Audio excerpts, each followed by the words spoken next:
दोस्तों, मेरा नाम है नीलेश मिश्रा। कहानियां सुनाता हूं। बिग एफएम पर आप सुन रहे हैं यादों का idiot box with Nilesh Mishra season 5। कहानियां जिनमें आप मिलते हैं खुद से। दोस्तों, ये है हमारे शो का मॉनसून स्पेशल वीक, जिसमें हम आपके पास लाए हैं बारिश के इर्द गिर्द कहानियां। आज मैं आपको सुनाने जा रहा हूं अपनी मंडली की सदस्य अनुलता राज नायर की लिखी कहानी इश्क एक तरफा। एक 10 बाय 10 का छोटा लेकिन हवादार कमरा, और कमरे में धीमी आवाज में बजती मेहंदी हसन की कोई गजल, और उसके साथ गुनगुनाती एक 20-22 साल की लड़की अस्मी, किसी समतल सपाट मैदान पर बहती नदी जैसी, हमेशा खुश रहने वाली और अपने आप से प्यार करने वाली लड़की। आज फिर वो अपने 1 रूम अपार्टमेंट को बिखेर कर उसको रीअरेंज करने में भिड़ी थी। उसका फिक्स्ड वीकेंड प्लान था ये। कॉलेज से मिली 2 दिन की छुट्टी का पूरा सदुपयोग। यानी शुक्रवार से ही कमरे की इकलौती अलमारी खाली कर दी गई थी। बुक शेल्फ की सारी किताबें कमरे के कोने में एक के ऊपर एक मीनार बनाकर टिकी थीं। काफका से लेकर फैज तक, इस्मत चुगताई से लेकर शिवानी तक, हर तरह की ढेरों किताबें। फिर शनिवार सुबह से शुरू होती उसकी अपने आप से लड़ाई कि अस्मी, किताबें ऐसे रखना, कपड़े वहां, गमलों को इतनी जगह मत दे यार, और पुराने अखबार बेच भी देना। अरे आखिर कितनी मोमबत्तियां सजाएगी छोटे से कमरे में, और ये टिमटिमाते बल्ब, अरे दिवाली पे निकाल लेना यार। खैर, इतवार की रात होते होते कमरा नई रंगत लिए जगमग करने लगता। एक कोने में टी लाइट्स और दूसरे में लटका नीले पीले पंखों वाला ड्रीम कैचर, और कांच के मर्तबान में झूलता मनी प्लांट। अस्मी पास के एक छोटे से कस्बे से आगे की पढ़ाई करने इंदौर आई थी। अपनी सामर्थ्य से बहुत ज्यादा खर्च करके उसके पापा ने उसे यहां भेजा था, और अस्मी इस बात को बहुत अच्छे से समझती भी थी। इसलिए जब भी मौका मिलता वो कोई पार्ट टाइम जॉब कर लेती थी। कभी बच्चों की ट्यूशन तो कभी किसी बुक स्टोर में काम। उसके अपने खर्चे तो निकल ही आते थे। कमरा संवार कर अस्मी ने सैंडविच और कॉफी बनाई। बाहर तेज बारिश थी। वो बालकनी में आ गई। इस बालकनी भर के लिए वो पूरे 1000 रुपए ज्यादा किराया दे रही थी। उसने हाथ बढ़ाकर ठंडी बूंदों को अपनी मुट्ठी में इकट्ठा किया और चेहरे पर छींट लिया। वर्थ पेइंग, वो बुदबुदाई। तभी उसका मोबाइल बजा। दुपट्टे से गीले हाथ को पोंछकर फोन उठाया। उसकी दोस्त का था। दोस्त की हेल्थ केयर एजेंसी थी और उसे अचानक किसी बुजुर्ग महिला के लिए अटेंडेंट की जरूरत थी। ना मत कहना अस्मी, बहुत जरूरी है यार। देख, पेमेंट भी अच्छी है। टाइम है शाम 6 से सुबह 8 बजे तक, बस। अस्मी सोच में पड़ गई। अटेंडेंट, पता नहीं कैसा काम होगा, कैसे लोग होंगे, और फिर रात भर बाहर। पापा तो कभी नहीं मानेंगे। क्या करूं, हाँ या ना ही कर दूंगी। लेकिन उस शाम कॉलेज से लौटते हुए उसके कदम दोस्त के बताए पते की तरफ उठ गए। मनमौजी नदी थी अस्मी, कौन रोकता उसको। थोड़ी देर यहां वहां भटकने के बाद वो एक सफेद 2 मंजिले घर के सामने थी। आसमान में फिर बादल घुमड़ने लगे थे। हल्की बौछार पड़ने लगी। अस्मी ने पीठ पर लटके बैग को सर के ऊपर रखा और दौड़कर बाहर लगी कॉल बेल बजा दी। वो आज फिर छाता भूल आई थी। 2 मिनट बाद दरवाजा खुला। कहिए। अस्मी के सामने एक लड़का खड़ा था। वो अचकचा गई। उस नदी जैसी लड़की का मन जैसे झरना बन गया, उछलता मचलता मीठे पानी का झरना। जी फरमाइए, किससे मिलना है? लड़के ने दोहराया। जॉब के लिए आई हूँ, attendant from A to Z health care. मुझे इस नौकरी की सख्त जरूरत है, प्लीज। अस्मी को खुद यकीन नहीं हो रहा था कि वो ये क्या कह रही है।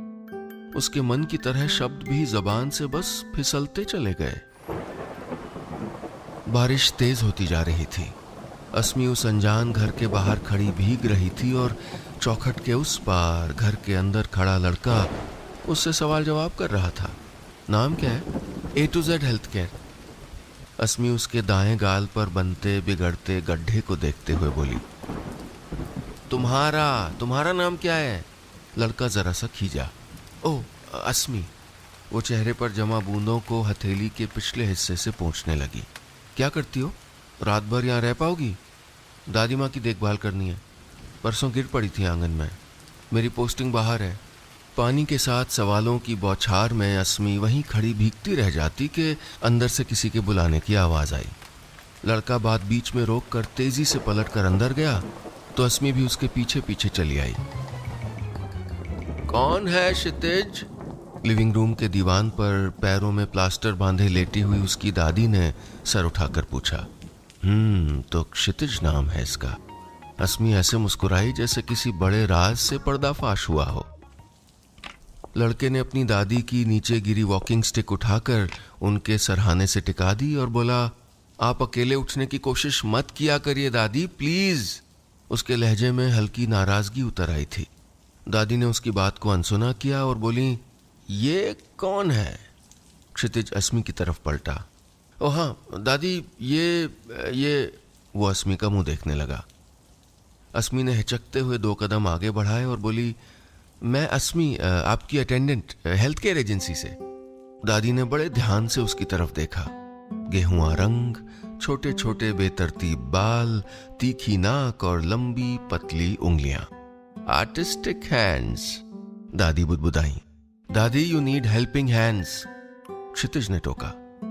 अस्मी थोड़ा दादी के करीब सरक आई। दादी ने आगे बढ़कर उसके गाल थपथपा दिए। अस्मी को पार्ट टाइम जॉब मिल गया था।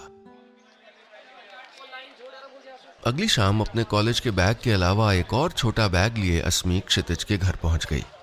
करीने से सजे उस घर में क्षितिज और उसकी दादी के सिवा और कोई नहीं था। और 1-2 दिनों में ही अस्मी ये जान गई कि उन दोनों की जिंदगी में एक दूसरे के सिवा कोई है ही नहीं, और अब शायद किसी की जरूरत थी भी नहीं। 3 दिन बाद क्षितिज को अपनी नौकरी ज्वाइन करने निकलना था। अस्मी ने किसी तरह अपने पापा को मना लिया था कि वो ये पार्ट टाइम नौकरी कर ले और अब उसका जिम्मेदारी संभालने का वक्त आ गया था। उस पूरी शाम और रात क्षितिज अस्मी को समझाता रहा कि क्या करना है, कैसे करना है और क्या नहीं करना है। दवाओं की और नसीहतों की फहरिस्त पकड़ाई और अस्मी वो बस देखती रही। उसकी आवाज का रौब, उसका गंभीर चेहरा जो सिर्फ दादी के आगे पिघलता था, और उसकी आंखें बादाम की गिरी जैसी। सिर्फ पढ़ने और अपना करियर बनाने का सपना लेकर अपने कस्बे से आई उस लड़की की जिंदगी में एक नया मोड़ आ गया था। उसे पहला प्यार होने लगा था। अस्मी की जिंदगी का यह सबसे खूबसूरत पार्ट टाइम जॉब था। दादी की देखभाल, क्षितिज की दादी की देखभाल, और देखभाल भी कितनी आसान थी। उनका हाथ पकड़कर वॉशरूम तक ले जाना, शाम को बागीचे में थोड़ा टहलवाना, जब दिल चाहे बालों को सुलझाकर चोटी बना देना, और सबसे अच्छा उनको किताबें पढ़कर सुनाना। नहीं सुंदरकांड या भगवत गीता नहीं, बल्कि कहानियां, उपन्यास, साहित्य की किताबें। दादी को चस्का था पढ़ने का। रोज नया लेखक, नई किताब, यानी ऊपर वाले ने ये अच्छी जोड़ी बना दी थी। अस्मी ने पता नहीं कब दादी का विश्वास जीत लिया। शायद बुजुर्गों की आंखें आसानी से पढ़ लेती हैं सही और गलत, इसलिए दादी भी हफ्ते भर में ही अस्मी के बहुत करीब आ गई। देर रात तक दोनों सहेलियों की तरह बातें करने लगी थीं, और जब दादी का कुछ पढ़ने का मन नहीं होता था तब वो अस्मी को क्षितिज के बारे में बताती रहती। पुराने एल्बम दिखाती कि कैसे वो शुरू से स्पोर्ट्स में अव्वल था, कैसे उसको बचपन से पुलिस ऑफिसर बनना था, और कैसे अब उसकी नौकरी लगते ही लोग उसकी शादी की बात कर रहे हैं। अस्मी सुनती रहती, क्षितिज ये, क्षितिज वो। उसे लगता था कि दादी बस बोलती जाए और वो उसके बारे में सब कुछ जान जाए। वो कॉलेज से सीधा भागती दौड़ती ड्यूटी पे पहुंच जाती। शाम से कब सुबह हो जाती उसे पता ही नहीं लगता। सुबह फिर कॉलेज की तरफ दौड़। भाग रही थी जिंदगी, लेकिन सफर बड़ा सुहाना लग रहा था। एक तरफे इश्क ने अस्मी को पंख दे दिए थे।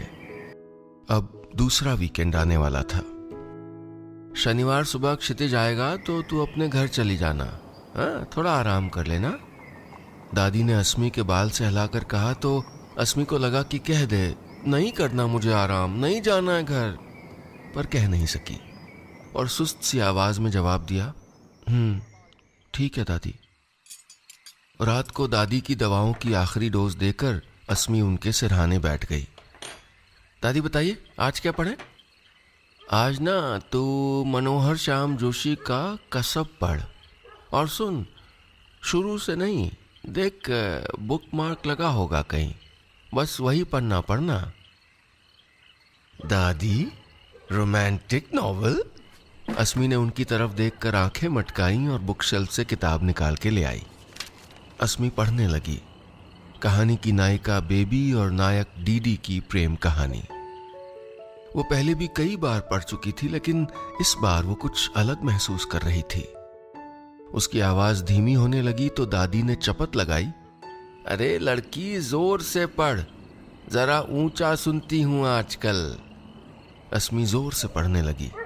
पेज नंबर 25 की पहली लाइन।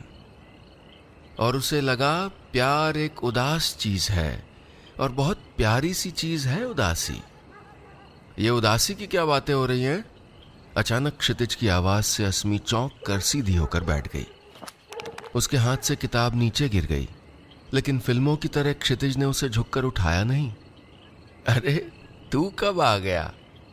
गाड़ी की आवाज आई ना दरवाजे की आहट। तू पुलिस वाला है कि चोर?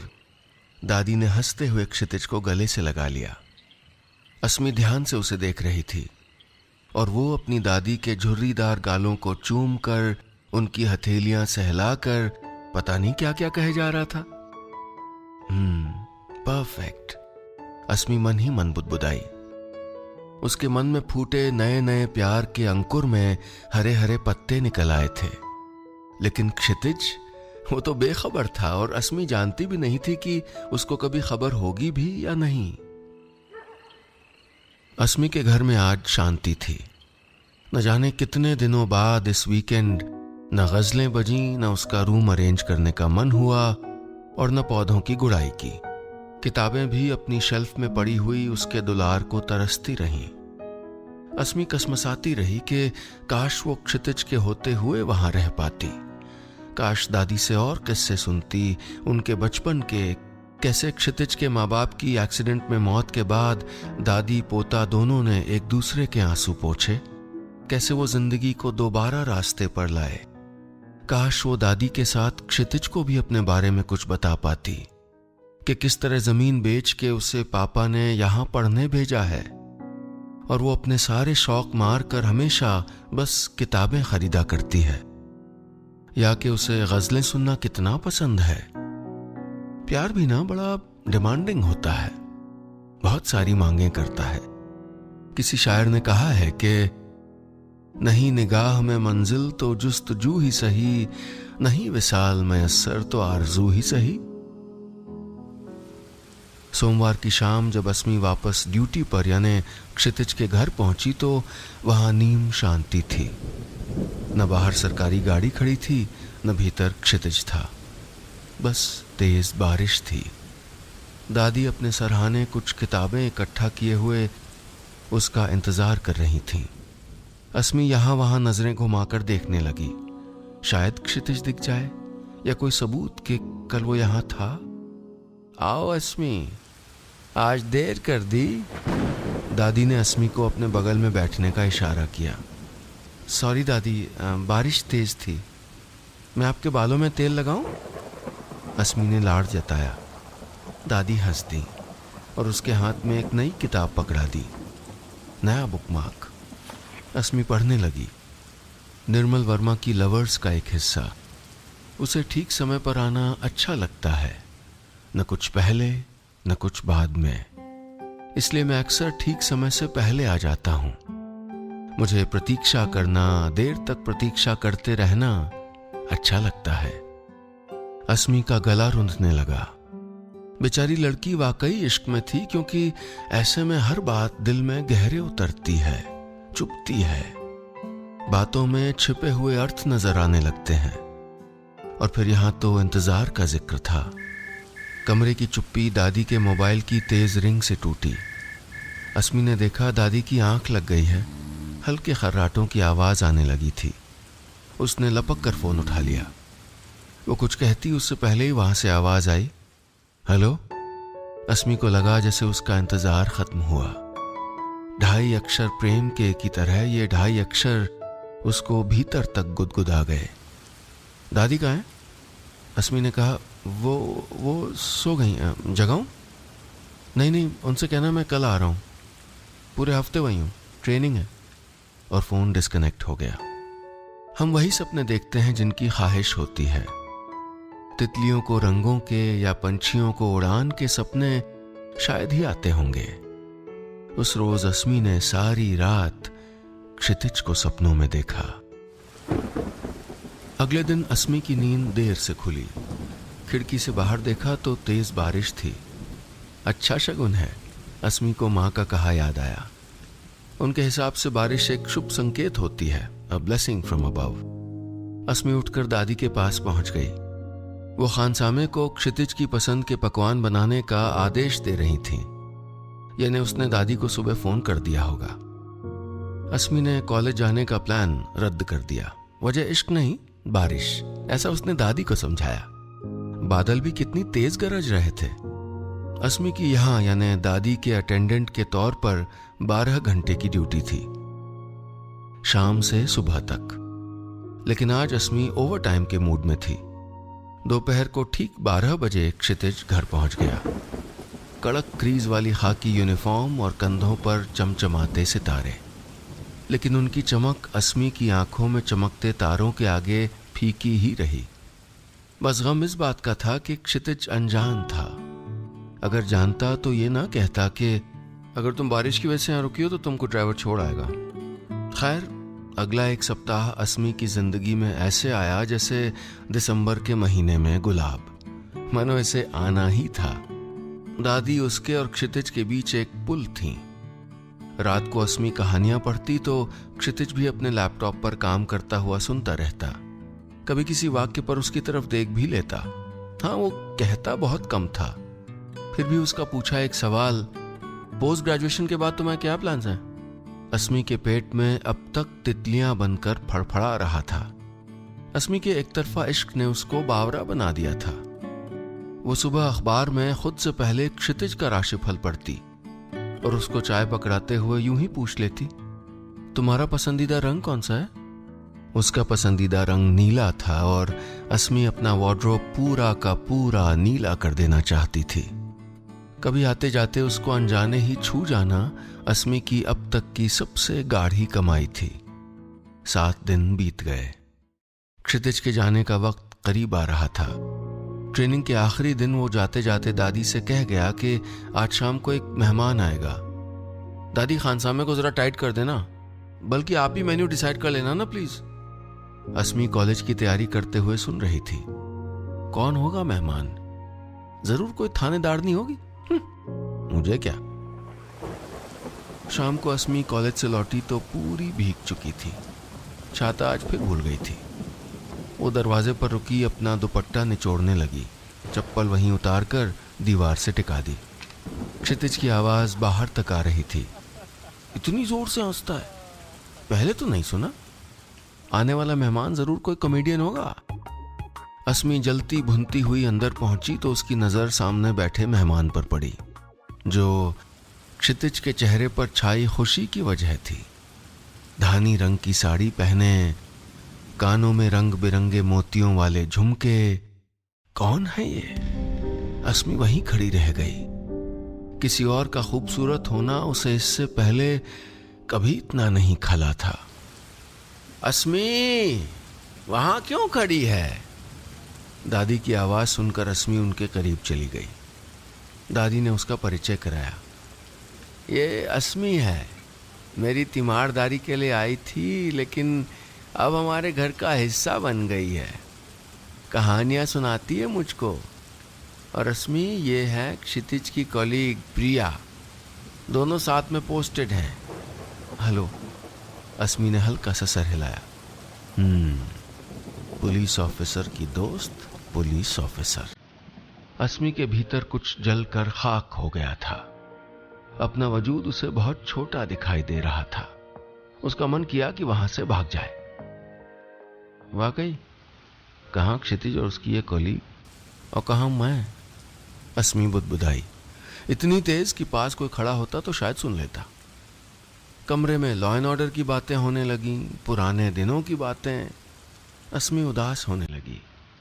ये लोग कहानियों की बातें क्यों नहीं करते? उसका वहां बिल्कुल मन नहीं लग रहा था। जैसा तूफानी मौसम बाहर था, वैसा ही उसके भीतर भी। डिनर के बाद क्षितिज की कलीग चली गई। क्षितिज उसको बाहर छोड़ने गया। बहुत देर तक वापस नहीं आया। कितना लंबा वक्त था वो। अस्मी सोचती रही, हाथ तो जरूर मिलाया होगा, क्या पता गले भी लगे हों। वो पता नहीं क्या क्या सोचती रही। रात के 10 बजने लगे थे। अस्मी दादी के लिए सरसों का तेल गरम करके ले आई। आज आपने बहुत एक्सर्शन किया दादी। दादी ने आंखें बंद कर ली। बोली, पहले जल्दी से वो पीले कवर वाली किताब ले आ, बुकमार्क भी लगाए। अस्मी ने किताब खोली। ऐसी थी सुधा और ऐसा था चंदर। वो उछल पड़ी, दादी, गुनाहों का देवता। जब स्कूल में थी तब पढ़ी थी, and it's still my favourite. Asmi की आंखें चमक गईं। सामने बैठा क्षितिज हंस दिया, कुछ तंजिया सी हंसी। अस्मी की चमक झप से गायब हो गई, जैसे बल्ब फ्यूज हो गया हो। हाँ भाई, इनकी फेवरेट तो क्राइम एंड पनिशमेंट होगी। अस्मी ने किताब में नजरें गड़ा ली, लेकिन उसका मन आज पढ़ने में नहीं लग रहा था। बार बार जबान अटक रही थी। उसका गला भी रुंध रहा था। वो किताब रखकर वहां से उठ गई। दादी सो चुकी थी। अस्मी दादी के कमरे से सटे अपने कमरे में आ गई। आज उसको अपने छोटे से 10 बाय 10 के कमरे की बहुत याद आई। वो मनी प्लांट, वो ड्रीम कैचर, वो छोटे छोटे बल्बों की झालर, सब कुछ।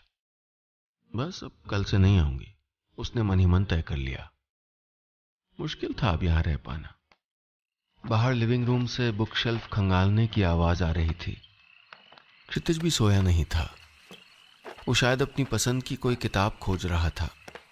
थोड़ी देर में खटपट शांत हो गई। अस्मी की आंखों से नींद गायब थी। उसे तो सुबह का इंतजार था। अस्मी दीवार की तरफ करवट करके लेट गई। तभी दरवाजे पर हल्की दस्तक हुई।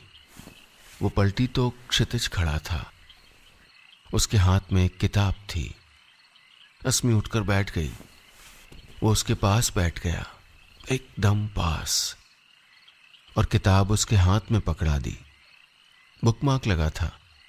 अस्मी ने कवर पर नाम देखा। उसने कहा था, चंद्रधर शर्मा गुलेरी। उसने बुकमार्क किया हुआ पन्ना खोला। लिखा था। लड़के ने मुस्कुराकर पूछा, तेरी कुड़माई हो गई? इस पर लड़की कुछ आंखें चढ़ाकर धत कहकर दौड़ गई और लड़का मुंह देखता रह गया। अस्मी हैरान क्षितिज का मुंह देख रही थी। वो जरा सा अस्मी की तरफ झुका, मुस्कुराया और बोला, तेरी कुड़माई हो गई?